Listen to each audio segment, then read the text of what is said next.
When installing a current transformer, or CT, CAN, there are a few key points to consider regarding neutral connections and grounding.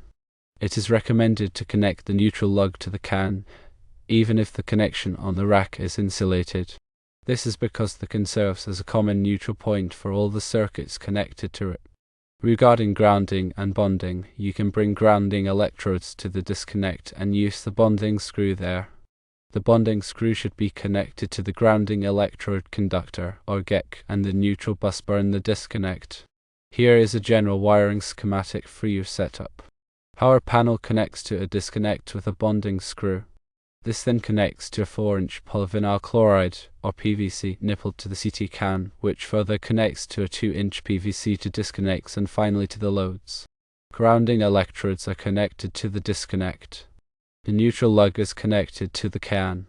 The rack with the current transformers has a neutral connection that is insulated. Make sure all connections are tight and secure. Use proper torque values for all electrical connections. Always follow all manufacturer's instructions for the CT CAN and other components. If you are not comfortable working with electrical systems, always consult a qualified electrician. Grounding ensures a safe path for fault current to return to the source, tripping the overcurrent protective device, such as a circuit breaker or fuse, and energizing the circuit.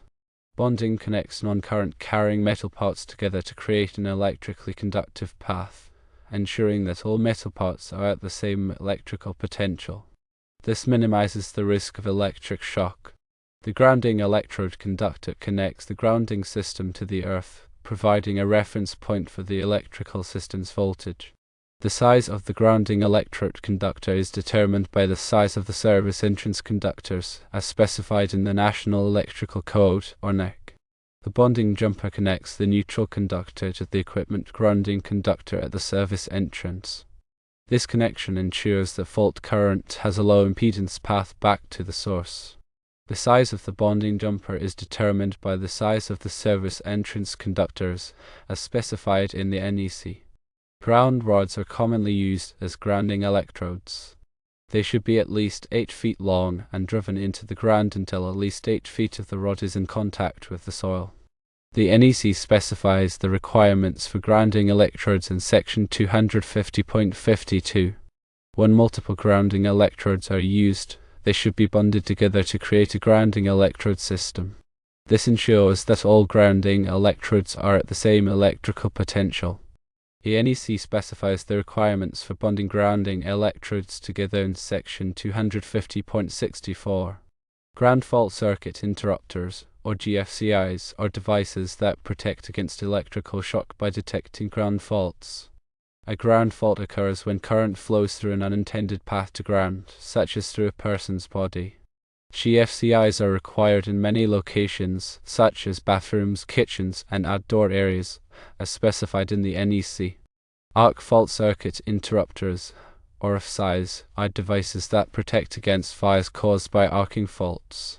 An arcing fault occurs when electricity jumps between two conductors, creating heat and potentially igniting nearby materials. FSIs are required in many locations, such as bedrooms and living rooms, as specified in the NEC. Surge protective devices, or SPDs, are devices that protect against voltage surges.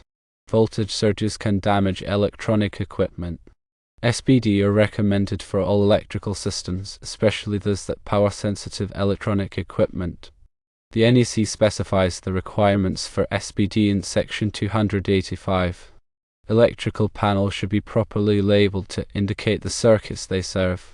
This makes it easier to identify and energize circuits for maintenance or repair. The NEC specifies the requirements for circuit identification in section 408.4. All electrical work should be performed by qualified electricians who are familiar with the NEC and local electrical codes. This helps to ensure that the electrical system is safe and compliant. Permits may be required for electrical work.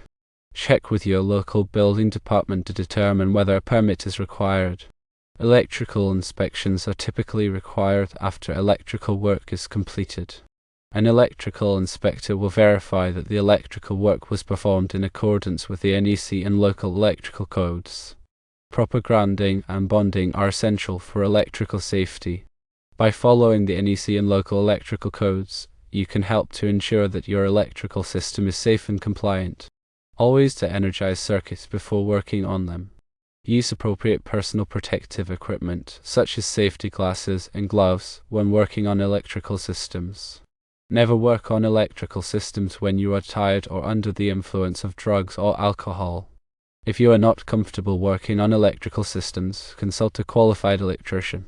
Current transformers are used to measure alternating current, or AC.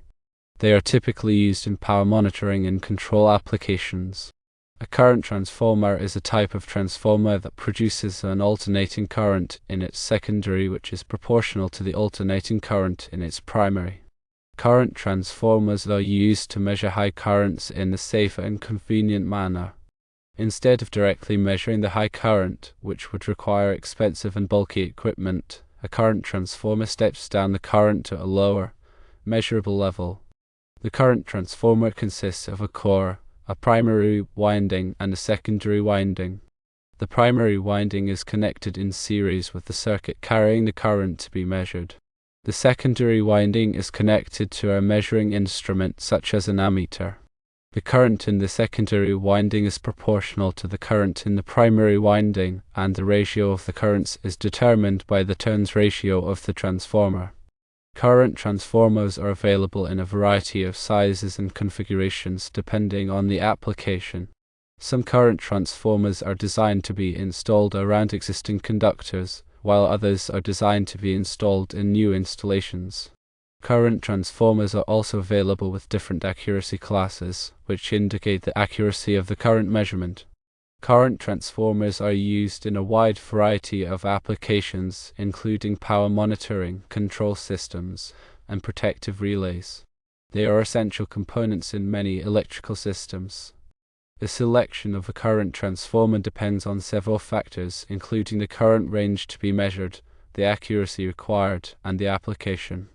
It is important to choose a current transformer that is appropriate for the specific application. When installing a current transformer, it is important to follow the manufacturer's instructions carefully. The current transformer should be installed in a location where it is protected from physical damage and environmental conditions. The connections to the primary and secondary windings should be tight and secure. The measuring instrument should be properly calibrated. When using a current transformer, it is important to be aware of the potential hazards. Current transformers can generate high voltages, so it is important to avoid contact with the terminals. The measuring instrument should be properly grounded to prevent electric shock. The current transformer should be inspected regularly for damage. Current transformers are an important part of many electrical systems. By understanding how they work and how to install them properly, you can ensure the safe and accurate measurement of alternating current. Electrical safety is of utmost importance when working with any electrical system. Never assume a circuit is de-energized. Always test before touching. Use a properly rated voltage tester to verify that all conductors and circuit parts are de-energized before working on them. Wear appropriate personal protective equipment, including safety glasses, insulated gloves, and arc-rated clothing. Be aware of your surroundings and identify potential hazards before starting work. Keep your work area clean and free of clutter.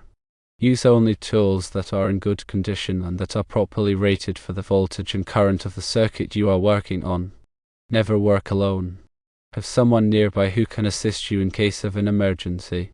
If you are not comfortable working on electrical systems, consult a qualified electrician. Working with electricity can be dangerous, but by following these safety precautions, you can minimize the risk of injury. Always remember to follow the NEC guidelines and local codes for safe electrical installations. Consult with a qualified electrician if you have any doubts or concerns. The information provided here is for general guidance only and should not be considered a substitute for professional electrical advice. Always prioritize safety and consult with qualified professionals for any electrical work. Remember to double-check all connections and ensure they are properly torqued according to manufacturer specifications. A loose connection can cause heat buildup and potentially lead to a fire. When working with grounding and bonding systems, ensure that all connections are clean and free of corrosion. Corrosion can increase resistance and reduce the effectiveness of the grounding and bonding system. Use appropriate anti-corrosion compounds on connections to prevent corrosion. When installing grounding electrodes, ensure that they are installed in accordance with the NEC requirements. The grounding electrodes should be located where they will be in contact with the earth for their entire length. The grounding electrodes should be protected from physical damage. Regularly inspect your electrical system for any signs of damage or wear. Look for frayed wires, cracked insulation, and loose connections. If you find any problems, have them repaired by a qualified electrician. Keep your electrical panel clean and free of dust and debris. Dust and debris can accumulate on electrical components and cause them to overheat. Ensure that all circuit breakers are properly labeled and that the labels are accurate. This will make it easier to identify and to energize circuits in an emergency. If you are planning to add new circuits to your electrical system, consult with a qualified electrician to ensure that your system is capable of handling the additional load. Overloading your electrical system can cause damage to your equipment and can even lead to a fire. Be aware of the potential hazards of working with electricity and take the necessary precautions to protect yourself. Electricity is a powerful force, and it should be treated with respect.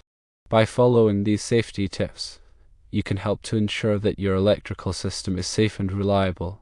Current transformers are crucial for accurate metering and protection in electrical systems, so their correct installation is essential. Always refer to the manufacturer's documentation for specific installation instructions and safety guidelines. If you are unsure about any aspect of the installation, consult with a qualified electrician. Proper installation of a CT can involve careful planning, correct wiring, and adherence to safety standards. Ensure that all components are properly sized and rated for the intended application. The CT can should be installed in a location that is accessible for maintenance and inspection. All connections should be made with the correct tools and hardware. After the installation is complete, thoroughly test the system to ensure that it is operating correctly. Current transformers are often used in conjunction with protective relays to detect and respond to faults in the electrical system. The protective relays use the current measurements from the CT to trip circuit breakers and isolate the faulted section of the system. This helps to protect equipment from damage and prevent power outages. The accuracy of the current transformers is critical for the proper operation of the protective relays. Therefore, it is important to select CT with an appropriate accuracy class for the application. The burden rating of the current transformers is also important. The burden rating is the maximum impedance that the CT can drive without exceeding its accuracy specifications. The burden rating should be matched to the impedance of the connected equipment.